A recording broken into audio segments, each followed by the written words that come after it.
Selamat pagi teman-teman sekalian. Pada kesempatan ini marilah mulai melaksanakan kegiatan sharing kita.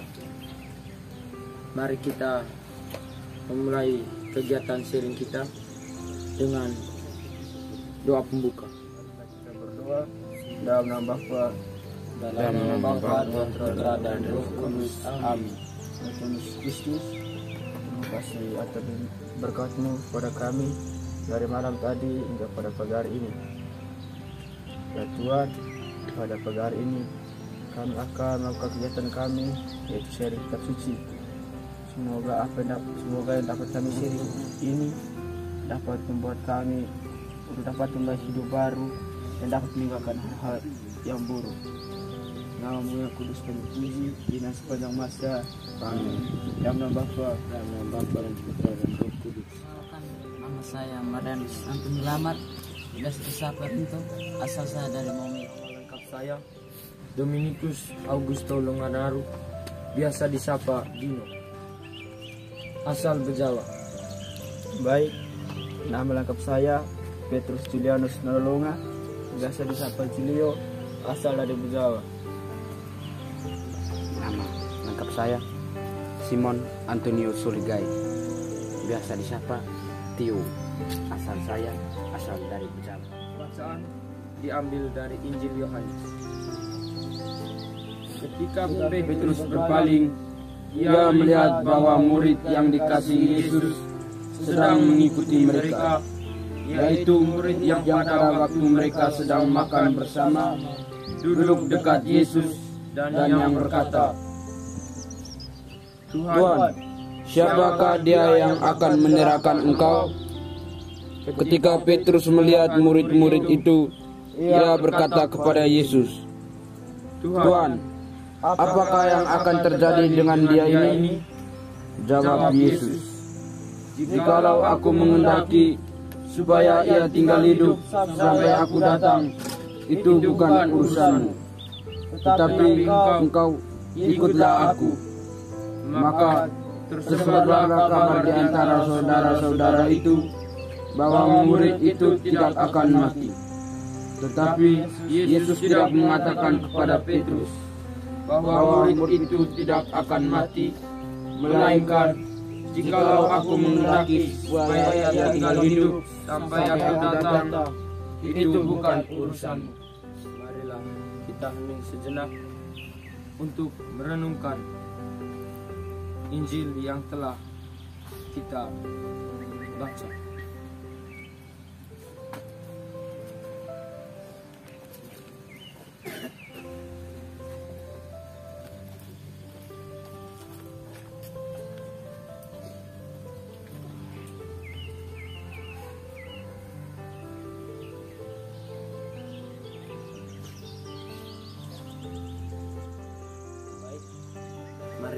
Marilah kita untuk sharing pengalaman kita sesuai dengan Injil yang kita.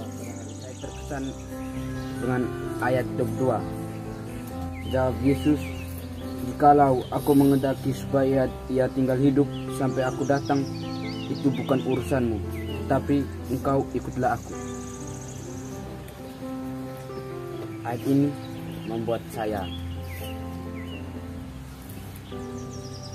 termenung dan mengingat akan suatu peristiwa yang terjadi di seminari. Waktu itu saya masuk pertama kali di seminari ini sebagai seorang siswa kelas 7. Pada saat kelas 7 saya mengalami penyakit yaitu DBD dan tifus. Persakit yang saya alami waktu itu pada hari Jumat di bulan pertama, yaitu sekitar bulan Agustus atau September. Siang itu saya tiba-tiba merasa badan saya sangat panas. Setelah merasa sangat panas, teman saya yang bernama Fedli Panda dan Edo Moa yang sangat putih membantu saya untuk berjalan ke kamar dan mereka mengobati saya. Setelah itu saya dijemput oleh Frati Romi untuk pergi berobat di rumah sakit Kecil. Setelah mengambil darah di laboratorium Mahardika, dokter menyampaikan bahwa saya mengenai penyakit DBD dan tifus. Sangat ketakutan waktu itu. Sendiri di saat malam, dan malam itu juga saya mendengar bahwa ada seorang anak kecil yang mati karena DBD dan tifus. Pikir apakah saya akan mati atau hidup? Saya di rumah sakit sudah mau 1 bulan dan belum sembuh-sembuh. Bahkan saya sempat kritis di saat itu. Di saat itu mam saya pun menangis. Mam saya mengira bahwa saya akan mati karena kondisi saya sangat kritis waktu itu. Mam saya menangis dan mam saya pun berdoa kepada Tuhan. Waktu itu memikirkan kita mau tarik diri atau tidak, karena penyakit yang saya alami ini cukup membuat saya menderita. Saya renungkan ini, saya mendapat pelajaran bahwa saat kita terserang penyakit, kita jangan terlalu takut atau panik, melainkan kita harus berdoa kepada Tuhan untuk penyakit kita agar bisa disembuhkan cepat. Kita harus berdoa itu setiap hari, jangan di saat kita sedang mengalami kesusahan baru kita berdoa. Dan saya juga berterima kasih kepada Tuhan karena Tuhan masih memberikan jalan dan kesempatan bagi saya untuk menjadi seorang calon imam yang akan mengembalakan domba-dombanya. Sekian.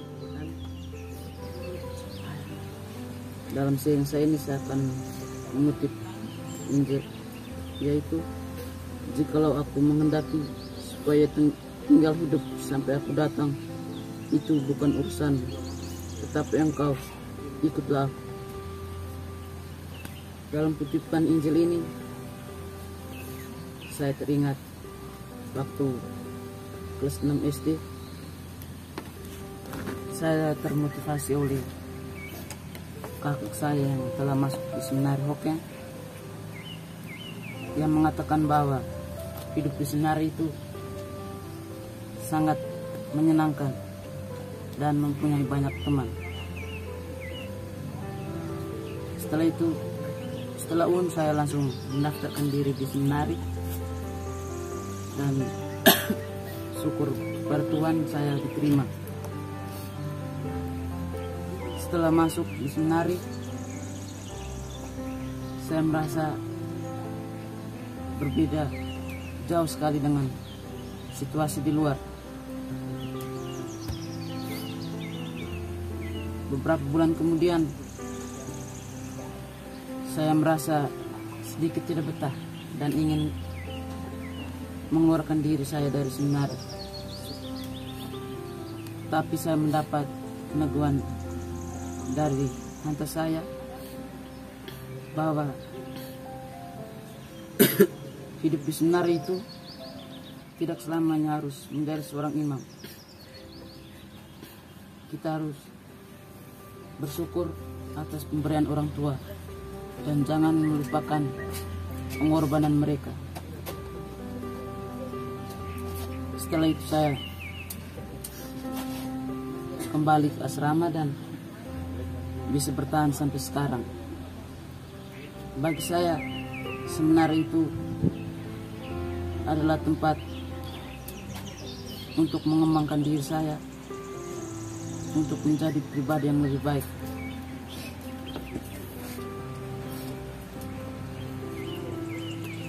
Di seminari juga saya mendapat banyak hal dan banyak teman serta nilai-nilai yang dapat saya bekal di dalam hidup saya.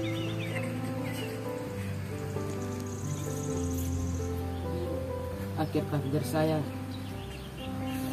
pesan untuk teman-teman atau adik-adik yang di luar yang ingin masuk ke seminari, jangan takut hidup di seminari, karena dalam hidup ini diatur oleh Tuhan. Sekian dan terima kasih.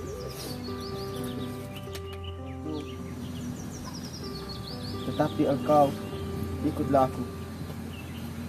Pada ayat ini mengingatkan saya terhadap sebuah perjalanan hidup saya dari SD kelas 6 hingga pas saat ini. Dari tahun pertama sebenarnya saya tidak ingin masuk seminari, karena saya lebih suka untuk SMP negeri seperti biasa dengan teman-teman lain di luar. Tapi entah kenapa pendapat saya ini berbeda dengan orang tua. Orang tua saya ingin saya sekolah di seminari agar bisa dibimbing dan dibina jadi orang lebih baik. Pas pertama kali antar ke depan gerbang seminari itu pakai mobil. Dari pertama saya baca tulisan di papan. Tulisan itu bertulis "Welcome to Seminari BSB". Ketika saya baca tulisan itu, saya merasa kesan.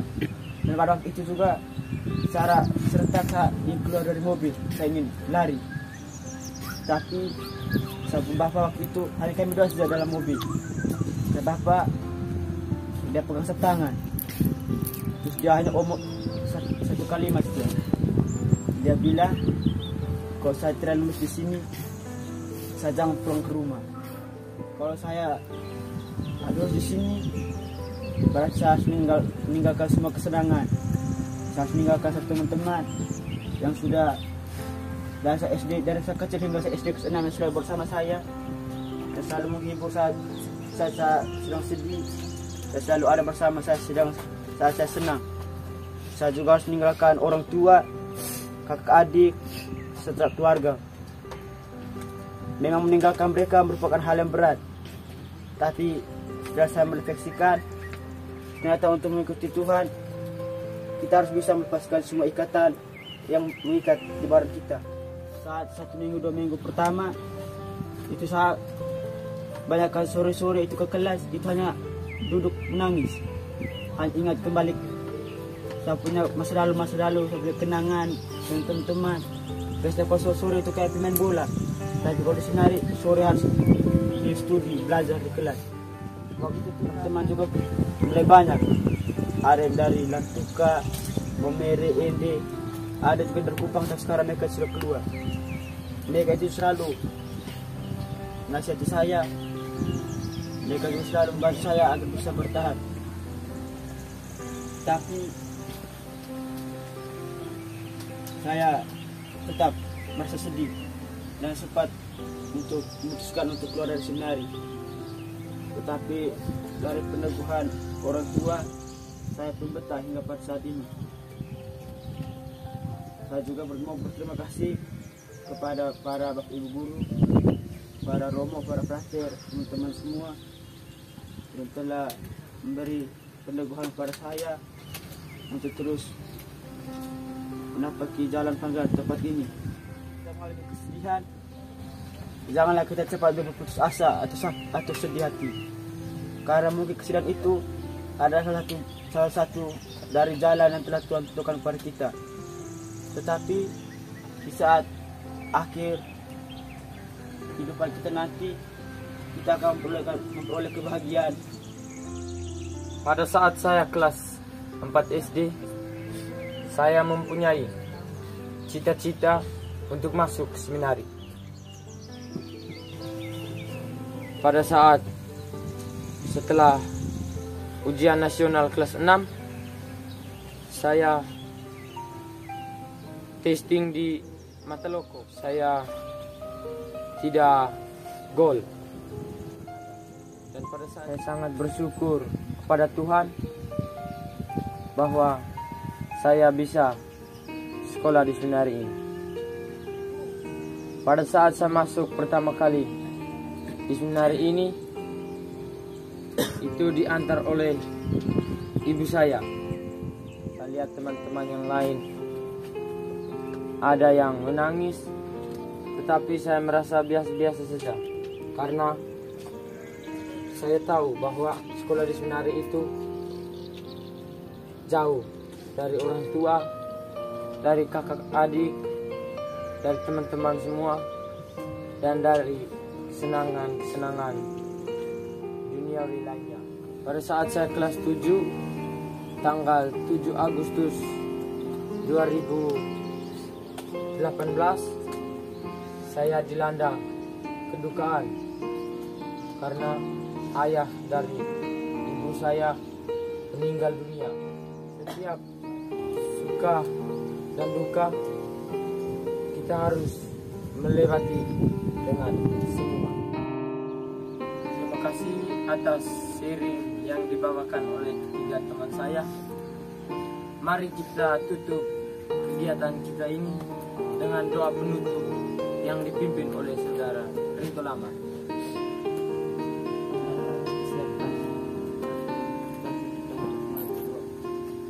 Marilah kita berdoa dalam nama Bapa dan Putra dan Roh Kudus. Amin. Ya Tuhan, terima kasih atas bimbingan dalam sharing kami pada hari ini.